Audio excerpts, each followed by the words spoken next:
ආයුබෝවන්. ඉතින් කොහොමද ඔයාලට? අපි අද කාබෝහයිඩ්‍රේට් හා ලිපිඩ ගැන එසෙස් දෙකක් ලියමු.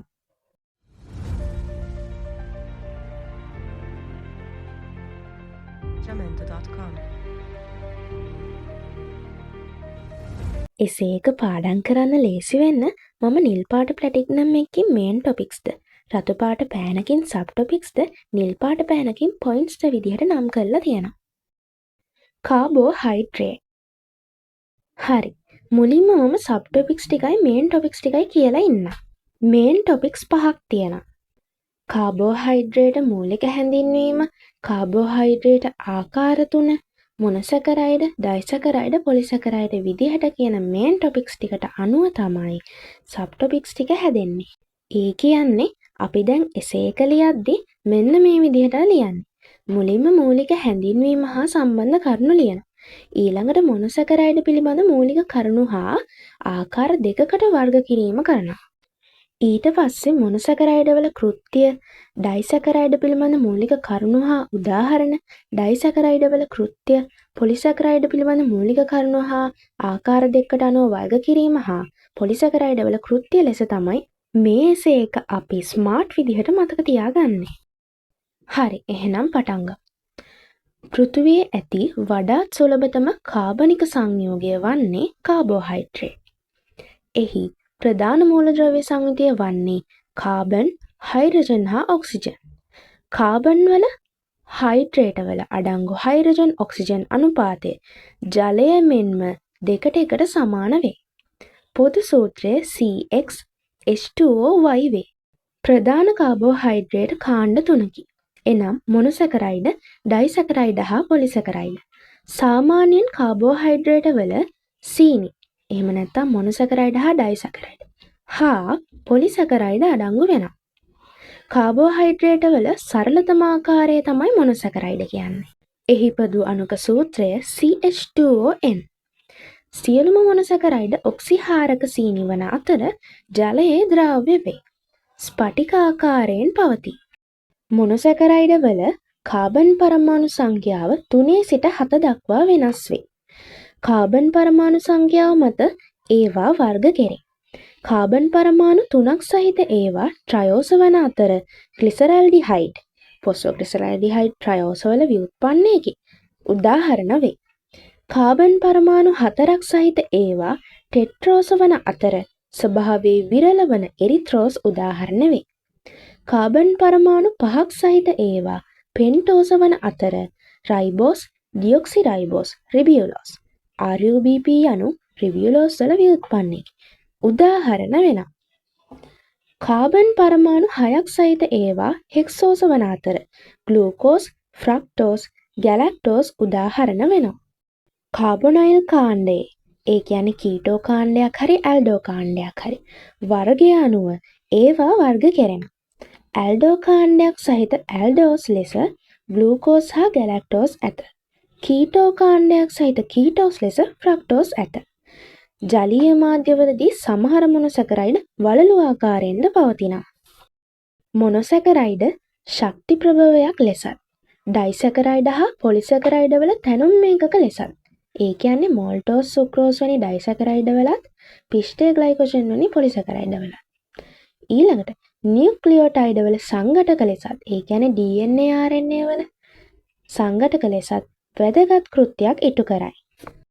මොනොසැකරයිඩ් අණු දෙකක් ග්ලයිකොසිඩික් බන්ධනයක් මගින් සම්බන්ධ වී සෑදෙන සීනි ඩයිසැකරයිඩ් වෙනවා.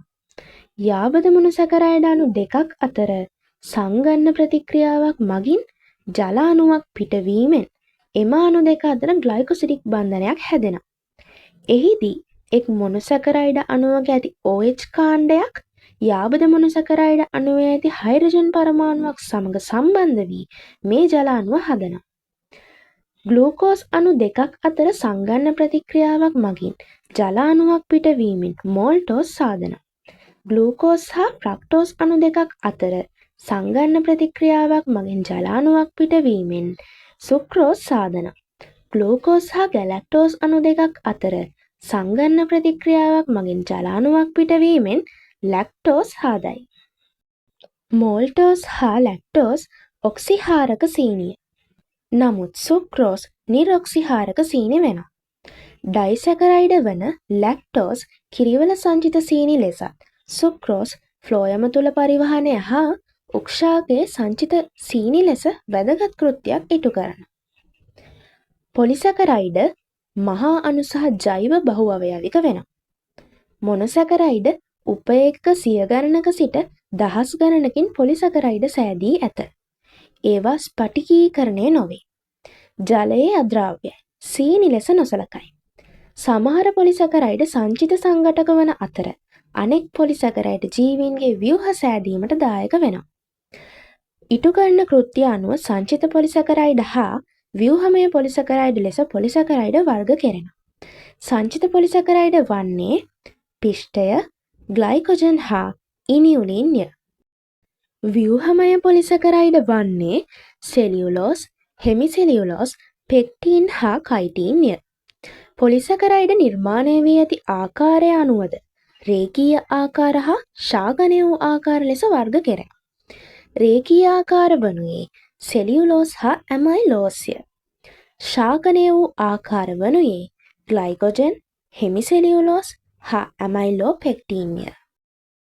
පොලිසැකරයිඩවල කෘත්‍ය සංචිත පොලිසැකරයිඩවල කෘත්‍ය හා ව්‍යුහමය පොලිසැකරයිඩවල කෘත්‍ය ලෙස ආකාර දෙකකට කියනු ලැබේ. සංචිත පොලිසැකරයිඩවල කෘත්‍ය ලෙස ශාක සහ හරිත ඇල්ගී තුළ පිෂ්ඨය ශක්ති ප්‍රභවයක් ලෙස ග්ලූකෝස් ගබඩා කරයි. සත්වයන් හා දිලීර තුළ ග්ලයිකොජන් ශක්ති ප්‍රභවයක් ලෙස ග්ලූකෝස් ගබඩා කරයි. ඩේලියා ආකන්ද තුළ ඉනියුලින් ශක්ති ප්‍රභවයක් ලෙස ෆ්‍රක්ටෝස් ගබඩා කරයි. ව්‍යුහමය පොලිසැකරයිඩවල කෘත්‍ය ලෙස ග්ලූකෝස් වලින් තැනුණු සෙලියුලෝස් ශාක හා හරිත ඇල්ගී සෛලබිත්තියේ සංඝටකයකි. ග්ලැක්ටියුරොනික් අම්ලයෙන් තැනුණු පෙක්ටින් ශාක පටකවල සෛලබිත්තියේ මධ්‍ය සූස්තරයේ සංඝටකයකි. පෙන්ටෝස් සහ හෙක්සෝස සීනි වලින් තැන්වු හෙමිසෙලියුලෝස් ශාක සෛලබිත්තියේ සංඝටකයකි. ග්ලූකොසැමීන් වලින් තැන්වු කයිටින් නයිට්‍රජන් අඩංගු පොලිසැකරයිඩයක්. ඒ කයිටින් දිලීර සෛලබිත්තියේ හා ආත්‍රපෝඩාවන්ගේ පිටසැකිල්ලේ සංඝටකයකි. මෙතනින් කාබෝහයිඩ්‍රේට් එසේ එක ඉවරයි. ඊළඟට මේ අච්චාරුවක් වගේ ලියලා තියන්නේ විභාග පේපරයට අපි එසේ එක ලියන්න ඕන විදිහ. පේපර් එකට මේ විදිහට ලිව්වට ඒකට එහෙම ලියන්නත් අපි පාඩම් කරලා ඉන්න වෙයි. ඒකට තමයි කලින් පොයින්ට්ස් විදිහට මම කඩලා දුන්නේ.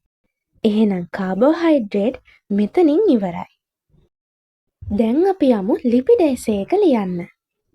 මේන් ටොපික්ස් 5ක් යටතේ සබ් ටොපික්ස් 6ක් වෙන විදිහට මම මේක ඔයාලට ගෙනල්ලා තියෙනවා. මේන් ටොපික්ස් 5 වෙන්නේ ලිපිඩවල මූලික හැඳින්වීම, මේදය, මේද අම්ල අණුව මේදය කොහොමද, ෆොස්ෆොලිපිඩ, ලිපිඩවල කෘත්‍ය. ඒ අනුව සබ් ටොපික්ස් වලට මම මෙන්න මේ විදිහටයි මුළු එසේ එකම කැඩුවේ. ලිපිඩවල මූලික හැඳින්වීම හා ලිපිඩ වර්ග 3ක් තියෙනවා කියලා මුලින් කියන්න ඕනේ. ඊළඟට දෙවැනි කාරණය යටතේ මේදේ තැනුණු විදිහ, ග්ලිසරෝල් ගැන, මේද අම්ල ගැන, මේද අම්ල හා ග්ලිසරෝල් එකතු වුණාම කොහොමද කියලා කියන්න ඕනේ. තුන්වෙනි කාරණේදී මේද අම්ලවල හයිඩ්‍රෝකාබන් දාමය ගැන හා මේද ආකාර වර්ග 2. ඊළඟට පරිභෝජනයේ අවාසි. පස්වෙනි කාරණය ෆොස්ෆොලිපිඩ ගැන. ඒකේ ව්‍යුහය හා එකිනෙකට වෙනස් හැසිරීමක් පෙන්වීම ගැන. හයවෙනි කාරණේ විදිහට ලිපිඩවල කෘත්‍ය. මෙන්න මේ විදිහට තමයි ලිපිඩවල එසේ එක මම ස්මාර්ට් විදිහට ඔයාලට පාඩම් කරන්න දෙන්නේ. එහෙනම් දැන් එසේ එක කියවන්න පටන් ගමු. ලිපිඩ යනු ජලභීතික අණු සහිත විවිධාකාර කාණ්ඩයකි. විශාල ජෛවීය අණු නමුත් බහුඅවයවික හෝ මහා අණු නොවේ. CHO වලින් සෑදී ඇති අතර HO අනුපාතය 2:1 සමාන නොවේ. සාපේක්ෂව හයිඩ්‍රජන් ඔක්සිජන් වලට වඩා වැඩියෙන් නැත. ජෛවීය ලෙස වැදගත් වන ලිපිඩ වර්ග ලෙස මේද, ෆොස්ෆොලිපිඩ හා ස්ටෙරොයිඩ් නම් ලිපිඩ වර්ග 3ක් ඇත. මේදය මේද අම්ල හා ග්ලිසරෝල් වලින් තැනී ඇත. ග්ලිසරෝල් ඇල්කොහොල් කාණ්ඩයකට අයත් වේ. එනම් එහි කාබන් පරමාණු 3ක් අඩංගු වන අතර එක් කාබන් පරමාණු තනි OH කාණ්ඩයක් බැගින් දරයි. මේද අම්ල යනු එක් කෙළවරක කාබොක්සිල් කාණ්ඩයක් සහිත දිග කාබන් සැකිල්ලක් සාමාන්‍යයෙන් කාබන් 16ක් 18ක් වගේ ඇති හයිඩ්‍රෝකාබන් දාම වෙනවා. ග්ලිසරෝල් අණුවේ ඇති එක් හයිඩ්‍රොක්සිල් කාණ්ඩයට මේද අම්ල එස්ටර බන්ධන මගින් බැඳෙනවා. එමගින් සෑදෙන මේද අණුව ට්‍රයිඑසයිල් ග්ලිසරෝල් එහෙම නැත්නම් ට්‍රයිග්ලිසරයිඩ් ලෙස හැඳින්වෙනවා. මේද අම්ලවල ජලභීතික ස්වභාවයට දායක වන්නේ එහි වූ හයිඩ්‍රෝකාබන් දාමයි. මේද අම්ලවල හයිඩ්‍රෝකාබන් දාමේ ස්වභාවය පදනම් කරගෙන මේදය සම්තෘප්ත මේදය හා අසම්තෘප්ත මේදය ලෙස ආකාර දෙකකි. සම්තෘප්ත මේදය යනු ද්විත්ව බන්ධන කිසිවක් නැති හයිඩ්‍රෝකාබන් දාම සහිත සංතෘප්ත මේදාම්ල වලින් තැනුණු මේදයි. සාමාන්‍යයෙන් සත්ව මේද මේ වර්ගයට අයත්ය. බොහෝ විට මේවා කාමරුෂ්ණත්වයේදී ඝන ලෙස උදාහරණයක් බටර් වගේ පවතිනවා.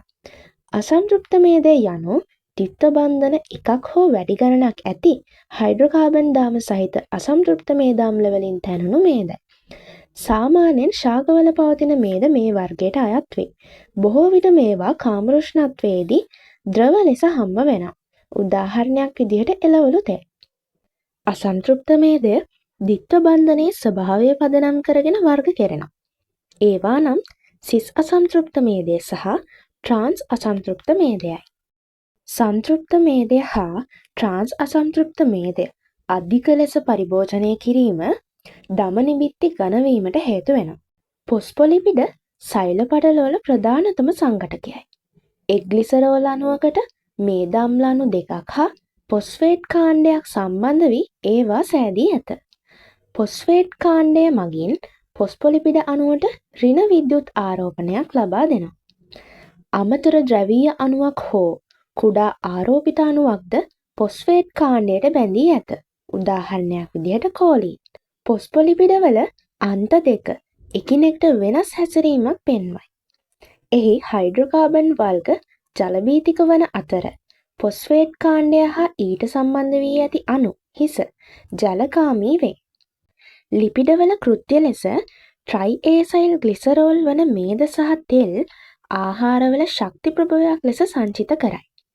ප්ලාස්ම පටලයේ තරලමය ස්වභාවය පවත්වා ගැනීමට පොස්පොලිපිඩ හා කොලෙස්ටරෝල් වැදගත්ය. හෝමෝන ආදිය දේහය තුළ පරිවහනය වන සංඥා අණු ලෙස ක්‍රියා කරයි. පොස්පොලිපිඩ හා කොලෙස්ටරෝල් සෛල පටලයේ සංඝටක ලෙස වැදගත් කෘත්‍යයක් ඉටු කරයි. හරි. මෙතනින් එසේ එක ඉවරයි. ඒ කිව්වේ පාඩම් කරන්න ඕන විදිහට ලිව්ව පොයින්ට්ස් ටික ඉවරයි. හැබැයි ඔයා මේකත් කාබෝහයිඩ්‍රේට් වල වගේම පේපර් එකකට ලියන විදිහ අර අච්චාරු විදිහ අන්න ඒ විදිහට ලියන්න ඕනේ. ඉතින් ඔයාට අද මං ගෙනාවු කාබෝහයිඩ්‍රේට් එසේ එකයි ලිපිඩ එසේ එකයි ගොඩක් ලේසියෙන් මතක තියාගෙන පාඩම් කරන්න පුළුවන් කියලා ඔයාලට හිතනවනම් මම ඔයාලට ඉස්සරහටත් මේ විදිහට මෙසේජ් ගේන්න.